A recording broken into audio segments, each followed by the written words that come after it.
প্রিয় দর্শক, আসসালামু আলাইকুম। দর্শক, দেখতেই পাচ্ছেন আমাদের সামনে এক আপু দাঁড়িয়ে আছে। আমরা তার গল্পটা শুনবো, জানবো আপু কেন আমাদের ইউটিউবের মাঝে আসলেন, তিনি কি বলতে চান। আপু আসসালামু আলাইকুম, কেমন আছেন? আপুর নাম কি আপনার? নেহা। মাশাআল্লাহ, খুব সুন্দর নাম। নেহা আপু, কি করেন আপনি? আচ্ছা, মানুষের বাসায় সেলাই মেশিনে কাজ করেন। বয়স কত আপনার? 18। বিয়ে শাদী করছেন? আচ্ছা, বিয়ে শাদী করবেন? ইচ্ছা আছে না আরো পরে করবেন? কোনটা? তা আপনার হয় না কেন? দেখতে কি খারাপ আপনি, না কালো? কোনটা?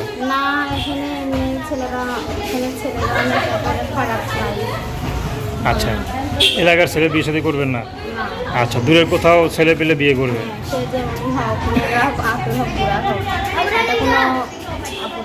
আপনার পরিবারে কে কে আছে? বাবা নাই? সংসার কে চালায়? আমার আম্মু আগে চালাইতো, আমার এখন অসুস্থ, কাজ করতে পারে না, তাই না পারে প্রতিবেদন আসছে। আচ্ছা আচ্ছা, তো কি করেন আপনি? আমি এখন সেলাই মেশিনে কাজ করি। সেলাই মেশিনে কাজ করেন? আচ্ছা, তো পড়াশোনা কোন বন্ধ করছিলেন? 10 পর্যন্ত? তো ভালোই পড়ছিলেন। এসএসসি পাস করলে তো মনে করেন ভালো এক জায়গায় বিয়ে হতো, পড়াশোনা করতে পারতেন, ঠিক না?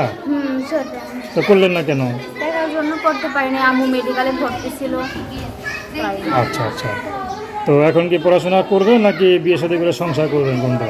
এখন সে যদি বিয়ে করে পড়াশোনা করার আমি করব। এখন তো পড়ালেখা ছাড়া দিয়েছি, 2 বছর হয়েছে। আচ্ছা, তো এখন আর পড়াশোনার ইচ্ছা নাই? আছে তো, পড়ালেখা তো সব, কিন্তু সেই সময়টা আর নাই নাকি? এখন বিয়ে শাদী করে ঘর সংসার করতে পারলে খুশি না? আচ্ছা, তো আপনার সাথে কীভাবে যোগাযোগ করবে? নাম্বার। তো দর্শক, আপনারা আপুটির কথা শুনলেন। তার নাম্বারটা হচ্ছে 013076343836। আমি নাম্বারটা আবারও বলছি, 013076343836।